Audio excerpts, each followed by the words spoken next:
Why should the black man in America concern himself, since we've been away from the African continent for 400 years, 300 or 400 years? Why should we concern ourselves? What impact does what happened to them have upon us? Number one, first you have to realize that up until 1959, Africa was dominated by the colonial powers, and by the colonial powers of Europe having complete control over Africa, they projected the image of Africa negatively. They projected Africa always in a negative light. Jungles, savages, cannibals, nothing civilized. And naturally, it was so negative until it was negative to you and me. And you and I began to hate it. We didn't want anybody to tell us anything about Africa, and much less call us an African. And in hating Africa and hating the African, we ended up even hating ourselves without even realizing it. Because you can't hate the roots of a tree and not hate the tree. You can't hate your origin and not end up hating yourself.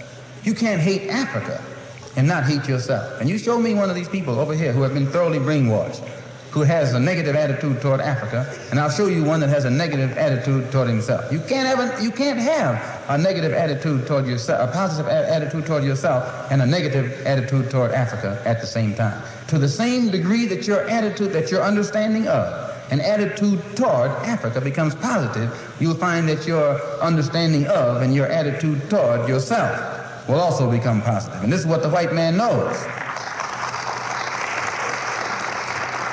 So they very skillfully made you and me hate our African identity, our African characteristics. And you know yourself that we have been a people who hated our African characteristics. We hated our hair. We hated the shape of our nose. We wanted one of those long, dog-like noses, you know. Yeah. We hated the color of our skin. Hated the blood of Africa that was in our veins. And in hating our features and our skin and our blood, why, we had to end up hating ourselves. And we hated ourselves. Our color became to us a chain. We felt that it was holding us back. Our color became to us like a prison, which we felt was keeping us confined, not letting us go this way or that way.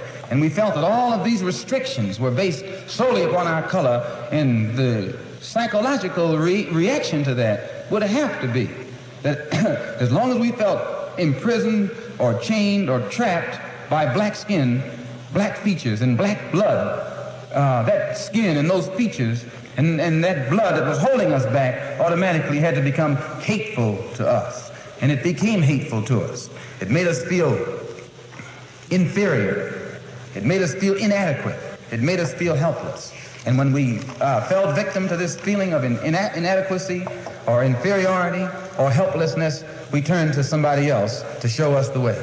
We didn't have confidence in another black man to show us the way, or black people to show us the way. In those days, we didn't. We didn't think a black man could do anything but play some horn, you know, some sound, and make you happy with some songs, and in that way.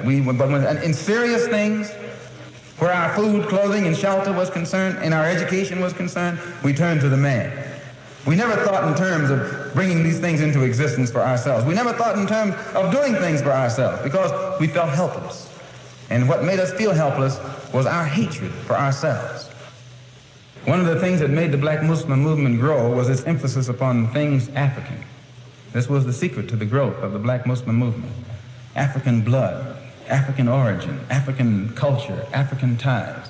And you'd be surprised. We discovered that deep within the subconscious of the black man in this country, he's still more African than he is American.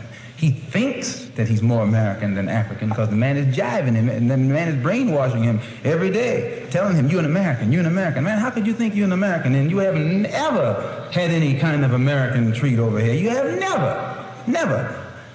10 men can be sitting at a table eating, you know, dining, and I can come and sit down where they're dining. They're dining. I got a plate in front of me, but nothing is on it. Because all of us are sitting at the same table, are all of us diners? I'm not a diner until you let me dine.